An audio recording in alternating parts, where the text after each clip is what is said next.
네, 정치 맛집 오늘 함께해 주실 세 분 소개해드리겠습니다. 김종혁 전 국민의힘 최고위원 어서 오십시오. 안녕하세요. 서영주 전 민주당 상금 부대변인 어서 오십시오. 네, 안녕하세요. 박원석 전 정의당 의원 어서 오십시오. 네, 안녕하십니까. 자, 오늘 아까 박균택 의원 여기 다녀가셨는데요. 3월 11일이면 늦어도 결론이 나올 것이다. 뭐 그쯤 나오리라고 보십니까, 세 분 다? 저도 뭐 그 즈음으로 그죠? 예, 네. 얘기해 왔고요. 예. 뭐 그 더 이상 안 갈 것 같아요. 예. 뭐 더 다툴 게 없잖아요. 김종혁 최고위원 동의하십니까? 20일 날 이제 예. 그 세 명이 증언을 하잖아요. 예. 한덕수 총리하고 홍장원 그리고 예. 조지호 경찰청장. 조지호 청장은 뭐 지금 몸이 안 좋으니까 네. 나올지 안 나올지 모르겠지만 이제 강제 구인을 하겠다라는 시기니까 그래서 나오고 그러면 그 다음 주 화요일 25일 정도에 아마 예. 국회와 대통령 쪽에서 최후 변론을 할 것 같고요. 예. 더 이상 뭐 증인을 예. 받지는 않을 것 같으니까 그렇게 되면 그때부터 한 2주면 3월 11일이 예. 아마 2주 정도 예, 되잖아요. 그렇습니다. 그러니까 그래서 아마 그런 계산을 한 것 예. 같아요. 그쯤 되겠죠? 뭐 그럴 가능성이 있겠죠. 예. 뭐 저도 그렇게 예. 예상합니다. 예. 근데 그 윤 대통령 변호인단의 지금 모습을 보면 예. 오늘도 사실은 변론 중에 예. 그러니까 일부 출석하지 않았던 증인의 검찰 조서가 공개됐다는 이유로 예. 박차고 나가버렸잖아요. 예. 그래서 이분들이 무슨 뭐 그 중대 결심 하는데 10차 변론 이후에 변호인들이 뭐 집단 사임을 한다든가 예. 사실상 헌재 결정에 불복하겠다 이런 액션을 취할 수도 있겠다. 예. 굉장히 안 좋은 모습이거든요. 그런데 지금까지 변론 과정에서 보여줬던 태도로 보면 이제 그런 돌발 행동이 나올 가능성도 있다. 네. 그런 뭐 점은 좀 염려스럽죠. 이분들 변론하는 어떤 그 양태를 보면 무슨 얘기든 할 것 같아요. 뭐 그러니까 저도 이제 비슷한 얘기인데 오늘 그 이 피청구인 윤석열 대통령 측 변호인들의 태도들을 보면 예. 이제 조금 아나무인격의 태도들을 보이잖아요. 이제 막바지에 갈수록 하는 네. 것은 우리가 염렸던 대로 헌재 결정에 불복하겠다는 그런 부분들이 보입니다. 결론에 대한 기대는 이미 안 하는 것 같기도 저는 하고요. 애초부터 예. 없었다고 봅니다. 그들이 지금 구차까지 하는 행태를 보면 법률적으로 대응한 게 하나도 네. 없잖아요. 다 정치적인 대응, 여론에 대한 어떤 그런 대응이었지. 재판이라는 게 우리가 단순하게 예. 청구인과 피청구인이 있으면 각자의 주장하는 바를 법률적으로 던져줌으로써 예. 재판부가 어떤 법률적인 설득을 당하거나 예. 아니면 본인들이 유리한 쪽으로 재판부가 판단하게끔 계속 법률적인 대응이 있어야 되는데 그게 하나도 안 보였어요. 예. 구차까지. 네. 그렇기 때문에 오늘 특히나 뭐 조대현 그 변호사인가요? 네. 그분이 그 증거 채택 관련해서 굉장히 강하게 항의하고 퇴장하는 부분들 보면 이게 재판하러 왔는지 그렇죠. 이게 피청구인인데 아직도 우린 대통령이야. 감히 대통령한테 네. 당신들이 지금 판단해 이런 자세로밖에 안 보여요. 그렇죠. 예. 김종희 최고위원도 변론은 포기했다 이런. 아니 그 변론은 저는 예. 그 누구든지 간에 예. 본인의 무죄를 주장할 수 있는 예. 거잖아요. 그리고 변호인들은 그 어떻게 해서든지 허점이 있거나 절차상의 예. 것이든 내용상의 것이든 허점이 있으면 그걸 방어하기 위해서 최선을 다할 수 있는 거예요. 예. 그리고 아니 뭐 그런데 제가 여쭤보는 거는 진짜 그 방어하고서 법적으로 변론하고 있는 상황이 맞느냐 이거죠. 그러니까 뭐냐면 이 결론에 대해서는 이미 포기한 거 아니냐는 생각이 저도 들 만큼 뭐 이 변호인단의 대응이랄까요. 예. 변호인단의 대응이 매끄럽지 못하고 예. 오히려 손해를 끼치고 있는 그래서요. 게 아니냐라는 예. 생각이 드는 거는 맞아요. 예. 너무 흥분하고 예. 그러니까 오히려 대통령이 막 아이 그만하라고 막 이렇게 얘기하는 예. 그런 이상한 사태까지 있었고 그렇습니다. 그리고 또 하나는 그 대통령이 계속 나와서 변론을 하신 게 그게 이제 지지자들에게는 힘을 줬지만 예. 그러나 아마 그게 그 법률적인 부분에 있어서는 그게 이렇게 도움이 됐을까? 왜냐면 본인 입으로 막 시인한 게 있잖아요. 뭐 선관위에다 내가 군을 그렇습니다. 보냈다라든가 그다음에 포고령에 대해서 내가 이게 좀 불법적인 거 좀 뭐 법률적으로 좀 안 맞는 거 있지만 갑시다라든가. 본인 입으로 시인한 게 있는 정도가 아니고요. 가장 치명적인 부분에 자백을 한 부분이 많아요. 너무. 네. 그러니까 이런 이게 부분들 네. 논란이 있죠. 그 변호인단이 어쨌든 피청구인 그 윤석열을 대리하지만 예. 사실은 사실 앞에서 냉정하게 그 피청구인하고 거리를 둬야 될 예. 측면도 있거든요. 근데 보면 사실상 변호인단을 총지휘하는 건 윤석열 대통령 본인이고 예. 또 변호인단 중에 상당수가 정치인이에요. 예. 윤곽근 변호사 정치인이죠. 석동현, 네. 도태우, 심지어 황교안 전 총리까지 나섰는데 예. 저는 황교안 전 총리의 부정선거 론에 대한 신문이 하이라이트였다고 생각합니다. 예. 이거는 부정선거 음모론을 주장해왔던 분들에게 천재일우의 기회가 열린 거예요. 예. 그동안에 이제 유튜브나 SNS에서 떠들던 부정선거 얘기를 전 국민이 지켜보는 생중계나 다름없는 예. 헌법재판의 장에서 펼칠 수 있는 그런 자리를 깔아준 겁니다. 근데 과연 그 부정선거론에 대한 황교안 총리식의 신문이 예. 피청구인 윤석열에게 무슨 도움이 됐나요? 제가 보기에 아무 도움이 안 되는 변론을 한 근데 거거든요. 제가 보기에는 피청구인 윤석열 측에도 도움이 안 됐지만요. 부정선거론자한테도 도움이 안 됐어요. 아니 보면. 그러니까 말이에요. 예. 그래서 저는 그 윤석열 대통령이 동의했으니까 변호인 예. 자격으로 나와서 그런 신문을 했을 거 아닙니까? 예. 게다가 아까 앞서서 말씀하셨듯이 본인이 치명적인 자백을 했다는 대목도 그겁니다. 예. 선관위에 군대를 보낸 건 나다. 내가 지시했다. 그러니까 본인 지지층들이 부정선거론에 대해서 확고한 이제 신념을 갖고 있으니까 그에 대해서만큼은 본인이 부정하는 게 아니고 예. 오히려 자임하면서 그 부정선거는 실제다. 네. 이 지금 이제 망상에서 여전히 헤어나지 못하고 있는 것 같아요. 예. 그 본인은 믿는 거죠? 그런 거죠. 예. 아주 확신범인 거죠. 본인은 믿나요? 네. 예. 오늘 기사 예. 좀 전에 들어보니까 이제 그때 그 부정선거와 관련해서 99명을 뭐 그 선관위에서 체포를 해서 그 주일미군 오키나와 사령부로 주일미군으로 예. 보냈다라고 주장했던 그 기자가 예. 조사를 받고 있더라고요. 예. 그 고소당했잖아요. 예. 그래서 그걸 누구한테 받았냐 그러니까 그 기사에 따르면 뭐 B 씨로 받았는데 그 B 씨라는 사람은 이번에 그 방패 들고 왜 그 예, 예. 헌법재판소에 예. 갔었던 그 사람이라는 식으로 기사가 나와 있더라고요. 그래서 그러면 그분이 소스였다면 예. 주일미군 뭐 예를 들면 주한미군 정보소식통 그 기사에는 다 그렇게 돼 있잖아요. 예. 근데 그 소스가 그쪽이었다. 그 너무 황당해서. 그러니까 허위 보도를 한 건데. 예, 그렇습니다. 그러니까 제가 지금 보면 그 부정선거 부분에 있어서 재판관들이 참 인내심이 좋구나라는 예. 생각을 했어요. 예. 그래서 저는 헌법재판소의 재판관들을 흔드는 국민의힘도 그렇고 예. 이쪽 윤석열 대통령 청구인 피청구인 쪽도 그런데 재판관들이 이 정도의 인내심이면 엄청나게 예. 참아주는 겁니다. 예. 감사한 줄 알아야 된다라는 예. 측면에서 더 이상 재판관들을 흔드는 그런 극우 지지층들 그 문영배 재판관 예. 그 집 앞에 가서 조롱하고 하는 분들 국민의힘이 나서서 좀 치워주시는 게 낫지 않을까. 근데 저는 예. 그 헌법재판소 흔들기가 도가 지나친데 그거를 윤석열 대통령에 대한 그 강성 지지층 예. 혹은 윤 대통령 대리인단이 헌재에서 보이는 태도로만 책임을 돌릴 수가 없고 예. 국민의힘 지도부가 문제입니다. 네, 그렇습니다. 어제도 예.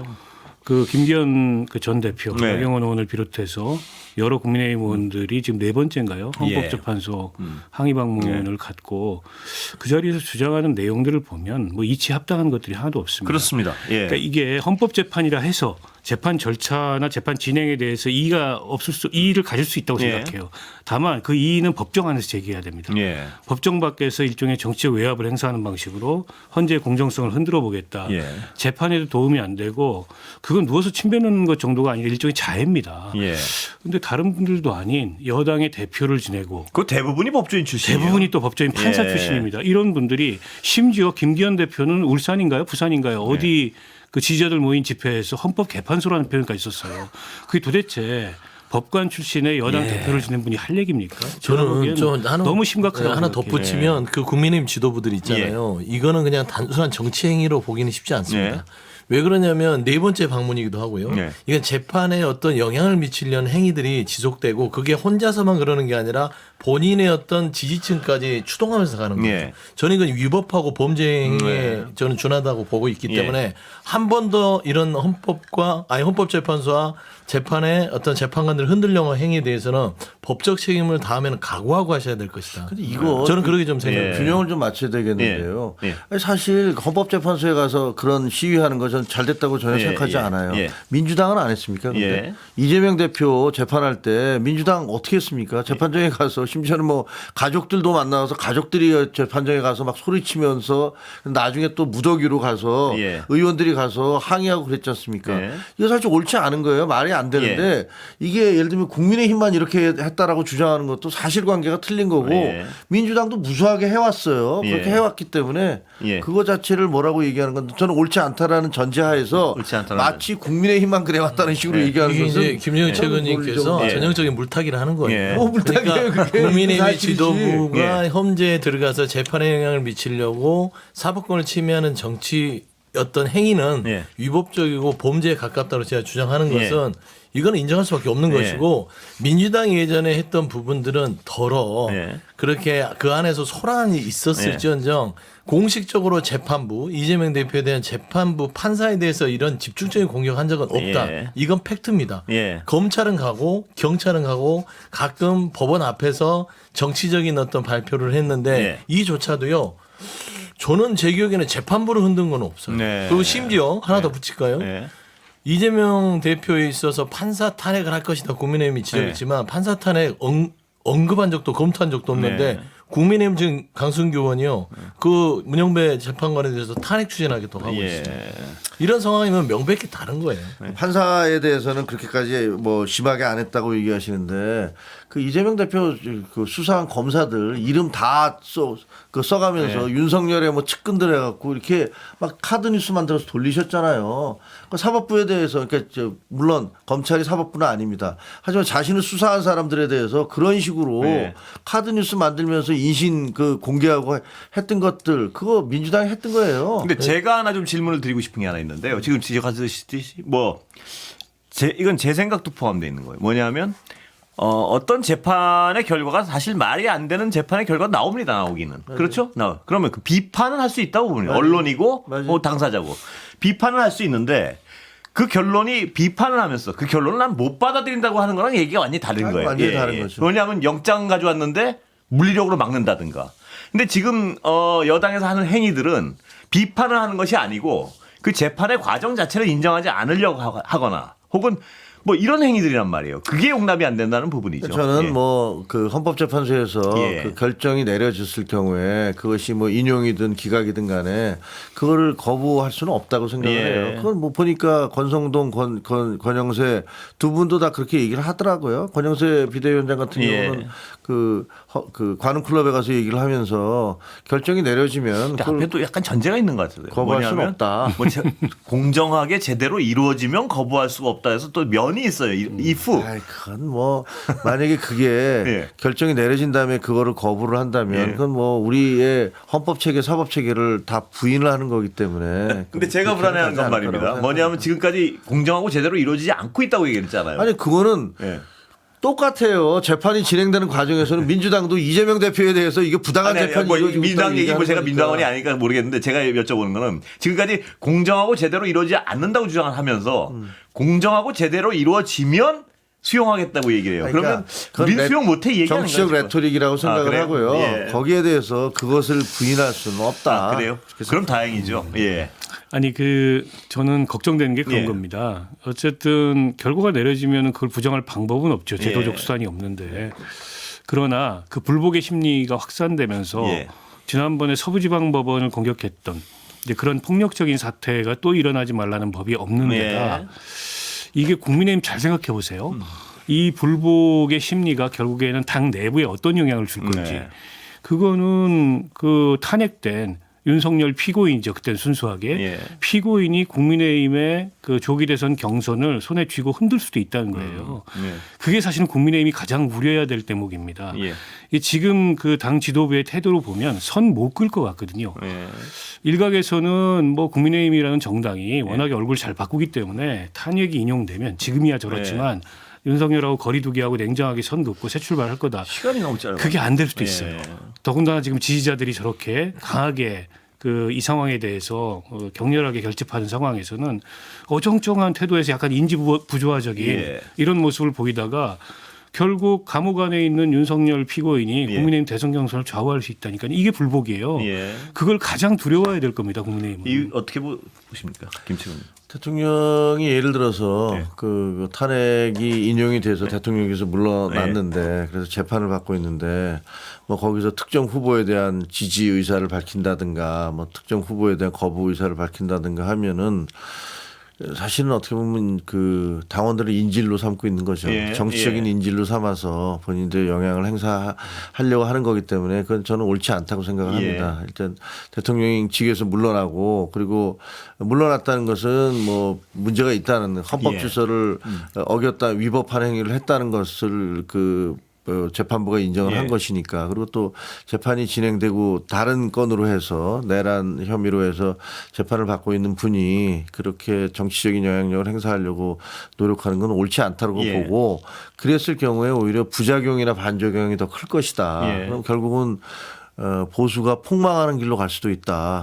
그렇게 생각을 해요. 그래서 바보들이 아니면 그런 부분들을 스스로도 생각하지 않을까. 우리 남아 있는 사람은 살아남아야 될 거 아닙니까? 근데 지금 그렇게 하고 있지 않습니까? 그러니까 그것도 저는 뭐 어차피 그분들이 그 지금은 이제 절박한 심정에서 그렇게 가고 있는 거는 뭐 이해도 충분히 가요. 그럴 수 있다고 생각을 하는데 그럴 수 있다고 생각하는 건 좀 과한 거고.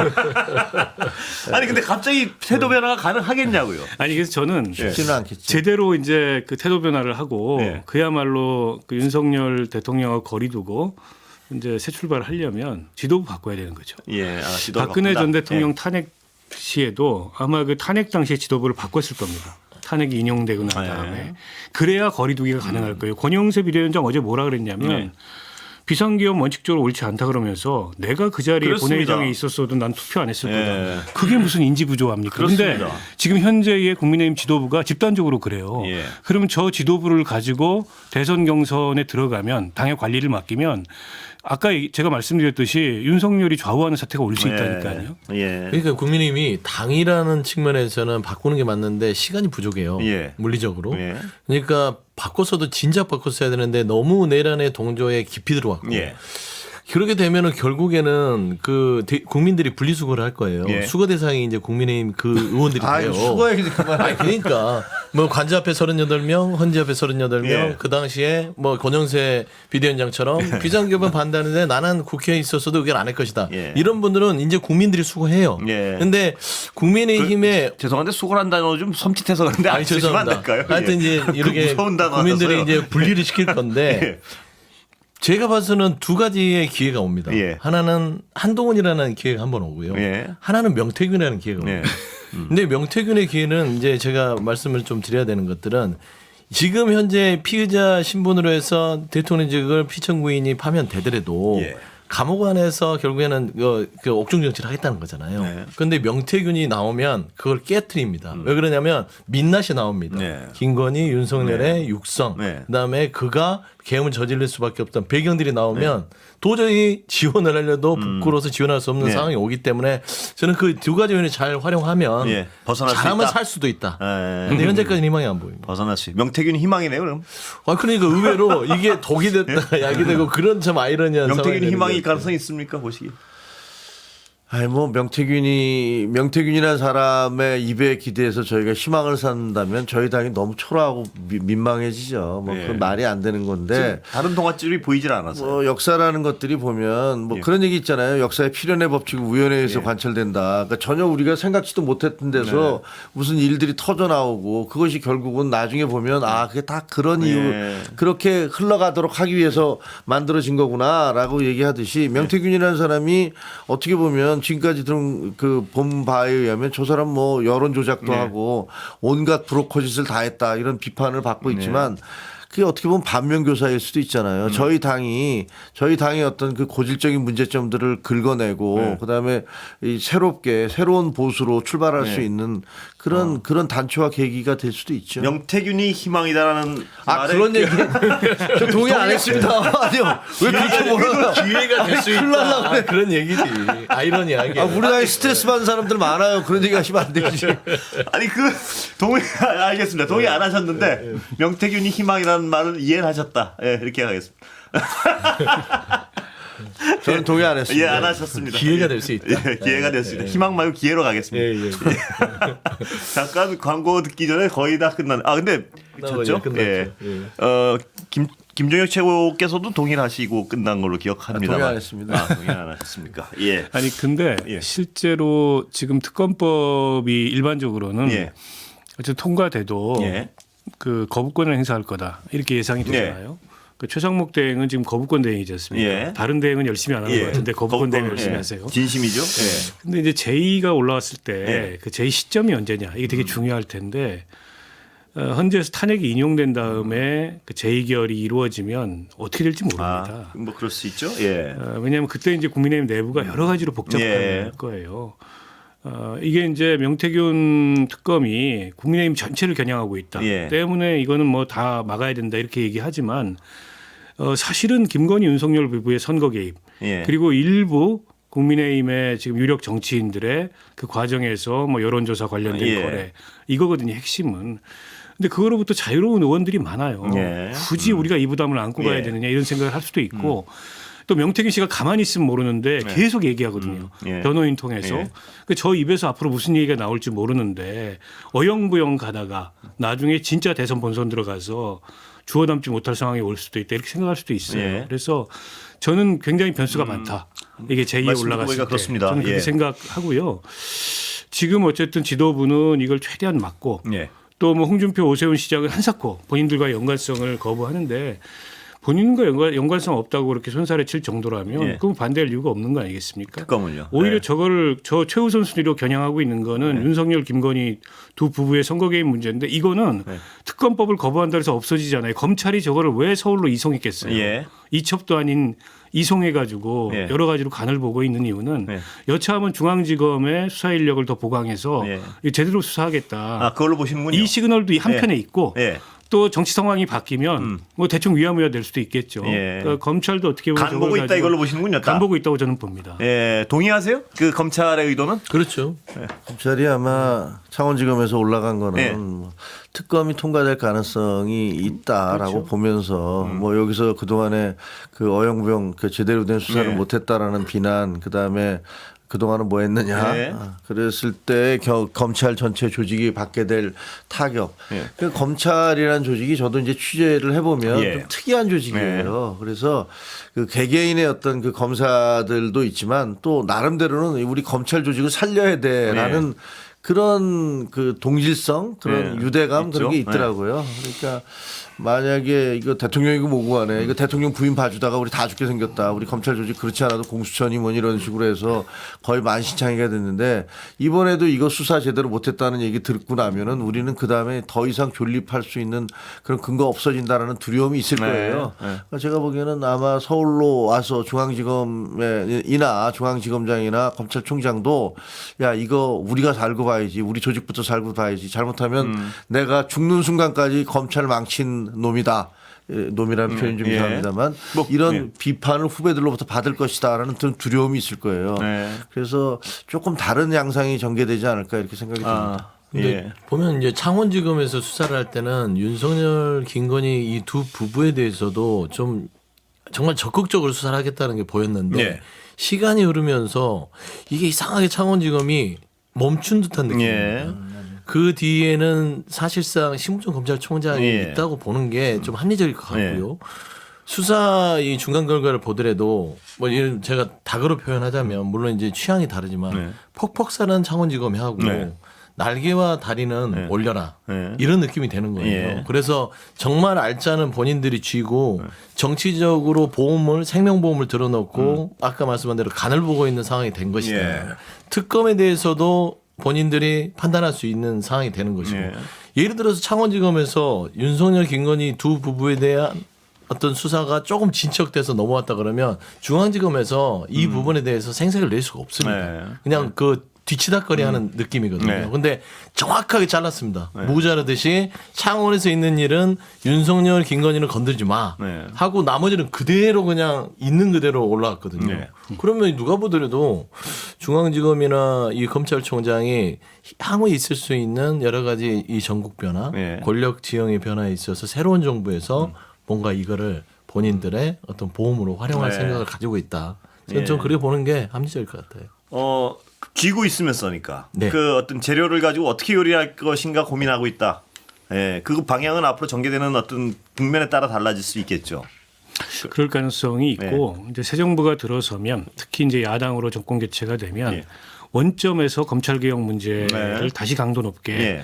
추진할 가능성이 높아요. 검찰로서는 그 상황도 적지 않게 염려될 겁니다. 네. 워낙에 이 정권에서 그렇겠죠. 검찰 예. 정권이다. 이제 이런 낙인이 박혔기 네. 때문에 그래서 일종의 정권 교체에 대비한 선물용으로 이걸 킵하고 있는 측면도 없지 않아 있고 예. 반대로 정권 교체가 네. 안 된다고 예. 한다면 그에 따라서 또 이제 대처하겠다 이런 생각을 하는 게 아닌가 싶은데 저는 굉장히 기회주의적인 거라고 네. 보고 저게 전담 수사팀이 구성된 지 4개월이 지났습니다. 네. 근데 수사 결과가 아직 안 나온다는 거 잘 이해 안 되거든요. 그렇습니다. 그런데다가 최근에 들린 얘기는 이른바 명태균 폰, 황금폰이라고 불리는 그 디지털 증거 확보도 아직 안 됐다는데 저는 그것도 믿기지 않습니다. 네. 대한민국 검찰의 디지털 포렌식 기술 세계 최고인데 4달이 지금 2달 넘었죠. 훨씬. 예.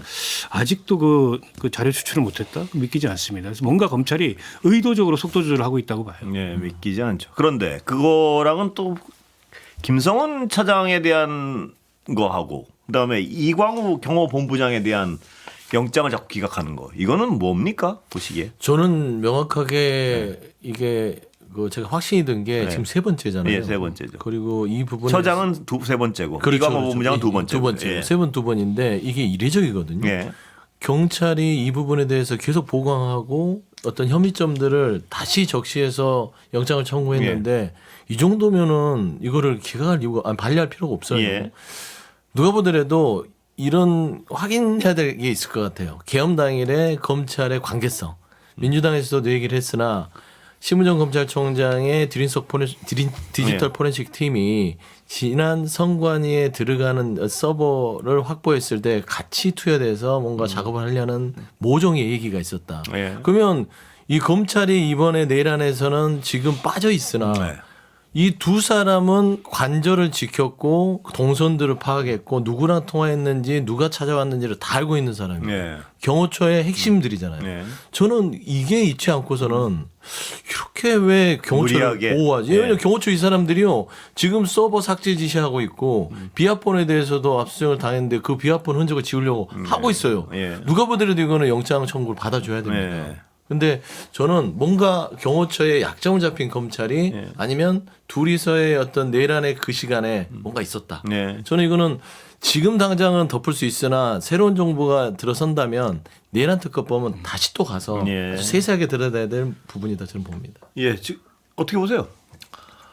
일단 경찰과 검찰의 힘겨루기 외양상으로는 그렇게 보이잖아요. 자존심 싸움. 뭐 우리가 한번 기각했는데 니네가 또 올려? 야 필요 없어.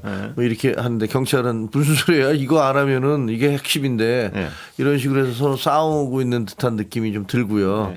근데 약간 김성훈, 이광우 이 사람들이 갖고 있었던 비화폰이라든가 이런 것들이 게임 체인저가 될 수도 있겠다라는 느낌은 좀 있거든요. 그런 의심이 강하죠, 네, 지금. 이게 경호처도 사실상은 다 동원이 됐고 이 친구들한테 지금 이렇게 결사적으로 옹호하는 걸로 봐서는 이 친구들이 지금까지 언론에 공개되지 않은 뭔가가 따로 있는 것 같다. 네. 그렇기 때문에 그게 터져 나올 경우에 이 사태가 좀 걷잡을 수 없이 네. 될 수도 있다. 라는 부분들도 있을 것 같아요. 근데 예. 검찰이 그걸 근데 생각하기엔 검찰이 그걸 일부러 막아주려고 저렇게 막 할까? 자기가 본인들이 본인들이 관련이 관련돼 있으니까. 있다면. 네. 또 글쎄 뭐 그렇다면 근데 전부 다 이거는 이제 추정과 상상의 추정이죠. 영역이기 근데 때문에 그 지금 서영주 대변인 설명하신 것처럼 본인들이 관련이 돼 있다면 외에는 이렇게 무리하게 막을 이유가 설명이 안 돼서요. 예. 그러니까 이게 아니, 그냥 그래서 자존심 싸움으로 보기에는 네, 너무나 너무 무리하잖아요. 심하고 예. 그러면 근데 그 경호처의 두 핵심 인물이 체포영장 집행 때까지 했던 일이 있잖아요. 예. 누가 봐도 저거는 그렇습니다. 이제 영장이 발부돼도 예. 하등 이상하지 않은 이제 그런 그 공무집행 방해 행위를 했는데 이거 법원에서 영장이 기각된 것도 아니고 검찰이 세 차례나 반려했다. 이게 잘 통상적으로 이해가 안 되고 예. 이렇게 되면 경찰 쪽에서는 그럼 공수처를 들고 가겠다. 네. 이 얘기가 나올 거예요.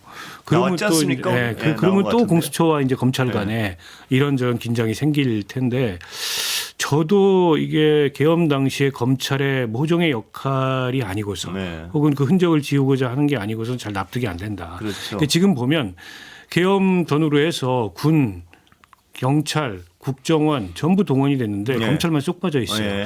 과연 검찰만 쏙 빠졌을까? 이 정부에서 윤 대통령이 가장 믿는 조직 중에 네. 하나였는데 물론 자기 뜻대로 검찰이 다 완벽하게 컨트롤되지는 않았고 네. 또 뭐 명태균 사건 뭐 명태균 리스트가 검찰에 의해서 혹은 야당으로도 넘어간다 이런 얘기 나오니까 서둘러서 계엄을 했던 거 아니냐. 네. 근데 이런 의혹마저 나오고 있긴 하지만 정말 그렇게 검찰은 자유로울까? 이 계엄 관련된 역할에서 예. 이 점도 뭐 합리적으로 우리가 의심해 볼 수 있는 대목이라고 생각해요. 예.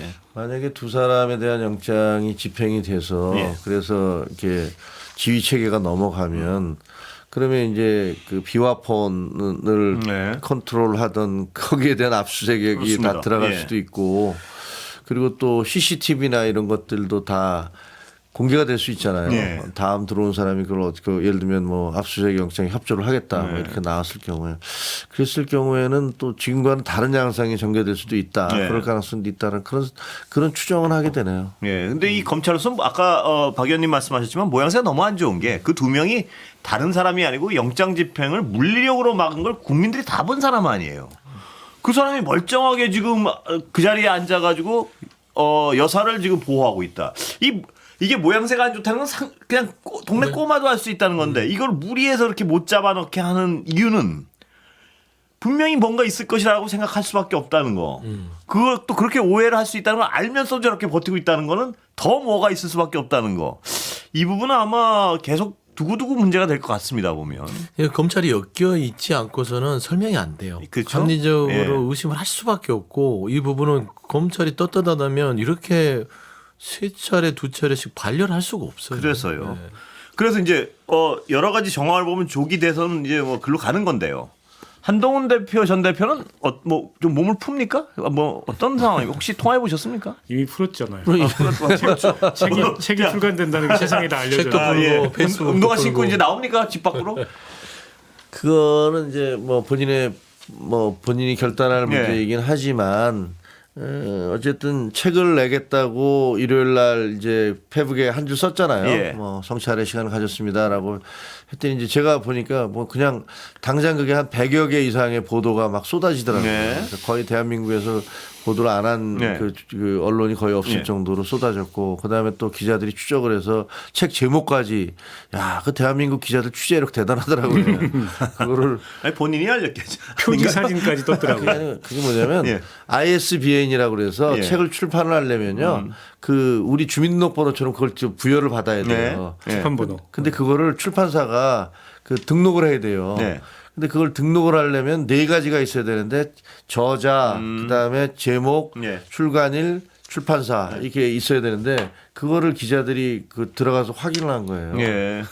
아니 뭐 본인이 그걸 굳이 또 비밀로 할 것도 없지 아니 않습니까? 왜냐면 그 일정이 있어 이렇게 네. 언제 뭐 이거 하고 출간을 네. 어떻게 하고 뭐 이런 게 있었는데 그게 그 공개됨으로 해서 사실은 그 나머지 일정들이 다 뒤죽박죽된 네. 것 같아요. 그러면 어쨌든 그럼에도 불구하고 그 저는 그 여러 정치인들이 책을 냈었잖아요. 네. 사실은 그 홍준표 시장님도 1월 달에 책을 냈어요. 근데 아무도 책을 낸 사실 네. 잘 모르잖아요. 근데 한동훈 대표 같은 경우는 책을 쓰고 있습니다라는 한마디에 막 온 언론들이 이렇게 관심을 보이는 건 사실은 지금 이제 그 국민의힘의 그 이대로의 모습은 잘 안 된다라는 어떤 그런 공감대가 있는 것이고 한동훈의 그 다음 행보가 뭐냐 어떻게 하려고 하는 거냐를 다 주시하고 있는 거죠. 그래서 저는 뭐 한동훈 대표가 이제 본격적으로 나와서 본인의 목소리를 내기 시작을 하면 상당히 분위기가 달라질 것이다. 그러니까 일단 너무 궁금해요. 네. 왜냐하면 그 출간한다는 책이 예. 그 국민의힘 비대위원장 시절부터 총선 그리고 이 계엄까지 예. 다 이제 그 내용이 포괄하고 있기 때문에 특히 이제 그 계엄의 날을 네. 전후해서 12월 6일인가요? 네. 독대했잖아요. 네. 윤석열 대통령. 네.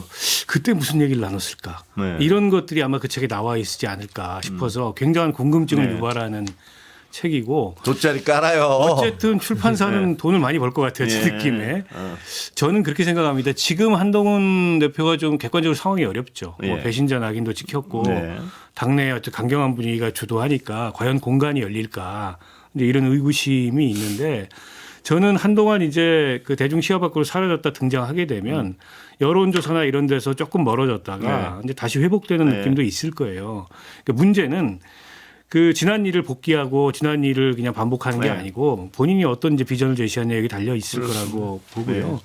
근데 이제 한동훈이 있는 국민의힘 대선 경선과 한동훈이 없는 국민의힘 대선 경선은 하늘과 땅 차이죠. 한동훈이 없는 국민의힘 대선 경선은 볼 게 없는 거고 그나마 한동훈 대표가 있기 때문에 국민의힘이 어쨌든 계엄에 반대하고 탄핵에 찬성하고 또 신속하게 계엄이 있던 날 밤에 계엄 해제에 동참하고 이런 역사적 기록을 남겨놓은 거잖아요.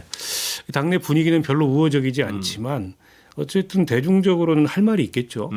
그 책을 통해서 본인이 전달하고 싶은 메시지를 담았을 텐데 내용이 아무튼 굉장히 궁금하다. 뭔가 우리가 모르는 비사가 있지 않을까.